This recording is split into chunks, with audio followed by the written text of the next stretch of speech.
一年一度的太鲁阁族传统射箭及竞赛于110年11月27日于本乡头门运动场盛大开赛。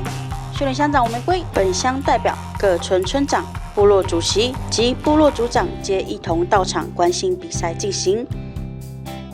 虽然受到疫情的影响，但是我们也是非常积极，在可以办理活动的或是赛事的情况下，我们能够在今年度完成的，我们也是一直在推动。我们推动这么多年，在这一次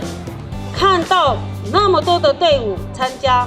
在这么多年来，我们一直在推动所谓的文化教育、文化推广跟文化保存工作。传统射箭是我们推动教育、推动传承、推动永续的重要之一。本次竞赛项目共分为团体组、个人组，在一年龄再细分为社会组、国中组及国小组，共45队150人一同参与本次传统射箭赛事。现场并有射箭体验，提供观赛的来宾与民众体验正规射箭的基本动作与规则。经过一天的激烈赛程，本次传统射箭竞赛各小组的名次也陆续出炉。个人组的部分，社会男子组第一名为奇来射箭队范立生，社会女子组第一名为奇来射箭队陈静瑜，国中男子组第一名为秀林国中老鹰队胡家平，国中女子组第一名为秀林国中老鹰队赵少威，国小男子组第一名为崇德国小 A 队蔡立祥，